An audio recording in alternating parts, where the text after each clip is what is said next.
అండి. నా పేరు శ్రీలత. నేను హైదరాబాద్ నుంచి వచ్చాను. నేను 1 ఇయర్ క్రితం ఈ గుడాకేశలో ధ్యానానికి వచ్చానండి. చిన్నప్పటి నుంచి ధ్యాన ప్రయాణం అయినా కూడా ఆలోచన రహిత స్థితి, అలాగే రియల్ హ్యాపీనెస్ అనేది ఉండేది కాదనమాట నాకు. గుడాకేశలో ఎక్కువ నవ్వుకి ప్రాధాన్యత ఇస్తారు అని తెలిసి నేను రావడం జరిగింది. ఇక్కడికి వచ్చాక నాకు రియల్ హ్యాపీనెస్ అనేది వచ్చేసిందండి. చాలా ఆనంద స్థితిని నేను నిరంతరము ఫీల్ అవుతూనే ఉంటాను. అలాగే నా ఎనర్జీ కూడా చాలా ఎక్కువగా ఉంటుంది. ఇదివరకు ఏదైనా పని చేసుకోవాలంటే అందరి మీద డిపెండ్ అవుతూ ఉండేదాన్ని.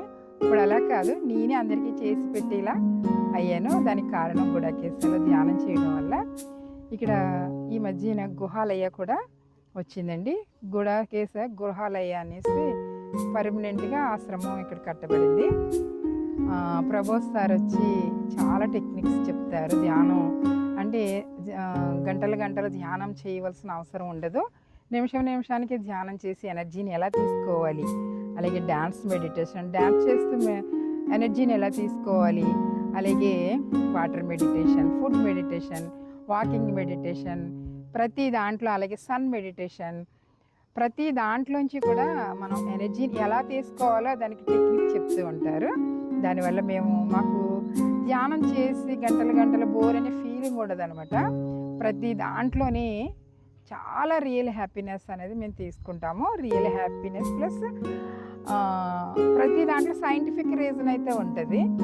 ఎందుకంటే ఇప్పుడు అందరికీ హెల్త్ ప్రాబ్లమ్స్ అనేవి చాలా ఎక్కువగా వచ్చేస్తున్నాయి కదా. అవి రాకుండా కూడా ముందే జాగ్రత్తగా ఇవన్నీ చేస్తారు. హార్ట్ కూడా బాగుంటుంది. కాబట్టి నాకైతే చాలా ఇందులోకి వచ్చాక హార్ట్ కొంచెం చిమ్లు ఆడేది అనమాట. ఈ నవ్వటం వల్ల, అలాగే వాటర్ మెడిటేషన్ ఇవన్నీ చేయటం వల్ల నాకు ఇప్పుడు చాలా బాగుంది ఆరోగ్యము. హాస్పిటల్ చుట్టూ తిరిగి కన్నా గుహాలయ చుట్టూ తిరిగితే ఆరోగ్యం బాగుంటుంది, ఆనందం ఉంటుంది. కానీ ఈ వీడియో చూసిన వెంటనే మీరు తప్పకుండా గుహాలయానికి చేయండి. ఒకసారి చూడండి, చూస్తే ఈ ఆనందాన్ని మీ సొంతం చేసుకోండి. నమస్తే అండి.